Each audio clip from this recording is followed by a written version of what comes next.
it English?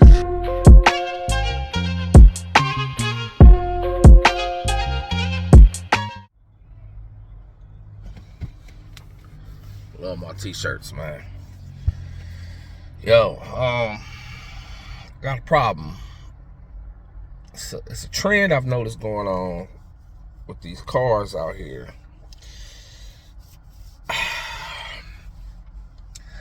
I'm just gonna say it. The rain guards. Somebody please explain to me, what is the point of rain guards? You know, the little things that stick on your windows that create a little super dark tinted area that you can't see through. It makes your A pillars bigger. It makes your B pillars, well, not the B pillars, but the C pillars bigger. And it takes away visibility from you. It also is glued onto your door on the outside of the car. Okay. I don't see no benefit in them. Now, I grew up in the 80s. I'm an 80s. I was born in the 70s, but I grew up in the 80s. I started loving cars in the 80s. And I saw some things come along that y'all youngsters might not know about. One of them was louvers in the back window.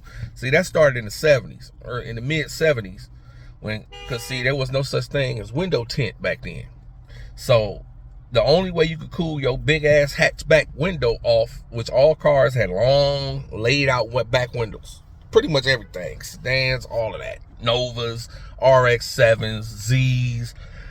Anyway, my mama had an RX-7, a 79 RX-7. She put louvers on that bitch.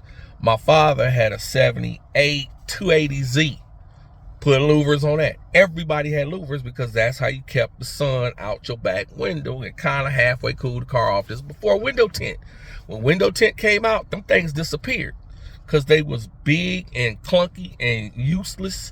And I can't imagine they did anything good for your coefficient of drag. So they disappeared. But there was a purpose for them. I also remember in the 80s, late 80s, we got the advent of Pep Boys, which is a auto parts store, which had sold all kind of junk you could tack onto your car. Like you could turn your car into a Buick overnight by gluing 3 little fake holes on the side of your fender. Everybody was doing that for a minute. I mean, on everything. Toyotas, Cadillacs, BMWs, it don't matter. Everybody was putting them little 3 portholes on the side of their car for no stupid reason at all, but it was tacked on, and it was something that people did because it was cheap. Remember the windshield wipers with the 3 blades and the big dippy airfoils on top of them, supposedly gonna hold a wiper down your window and then make them stick and wipe even that much better. You remember that? I don't think you do, because you ain't old as me. I remember that. Everybody was doing that for a minute. It came and it went. I remember the rain guards, when they started, they was big. It was a lot bigger than the ones I'm seeing now, but they were big. And it was because it would keep water out your car when it's raining. Because see, back in the 70s and 80s, a lot of cars didn't have air conditioning. So, you know, when it's raining, your windows fog up. You need to have some air in the car, but you don't want no water coming in. So they tacked that crap onto your car. It became a little statusy. You know what I mean? It made your car look special. It was like having those big metal mud flaps with the curb feeler things sticking off the end of them. Back in the 80s, everybody was doing that, so you wouldn't scrape up your mag wheels, right? But it stopped. I mean, that shit stopped. Louvers came back, don't know why. These rain guards, everybody got air conditioning. When it's cold and it's raining outside, you turn on your air conditioner, add a little heat to it. You're fine. It keeps the windows from fogging up front and back. I still see people driving around in 2023 cars with fogged up windows, sitting here rubbing on the windshield trying to see out there. I'm like, you idiot, you got air conditioning. Everybody got air conditioning. Ain't a car alive now without air conditioning.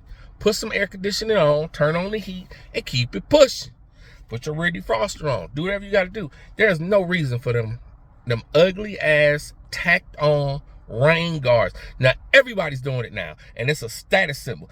It's like your car ain't customized unless you got rain guards on your windows. Who's driving around with their windows down in the rain in 2023? I'd like to know.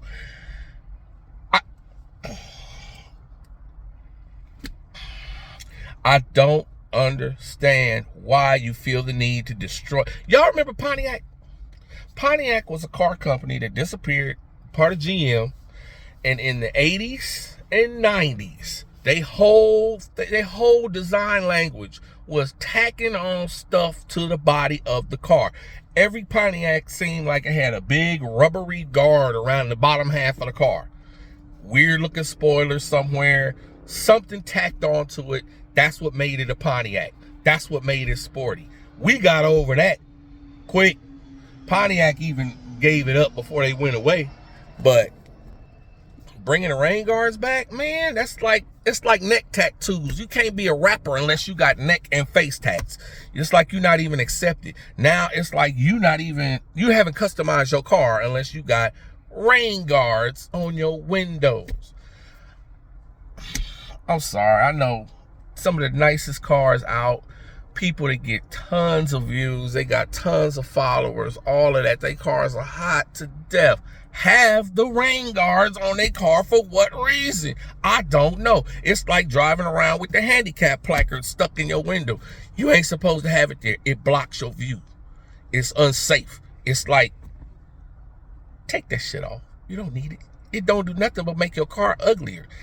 It disturbs the lines. It disturbs your aerodynamics. And for what?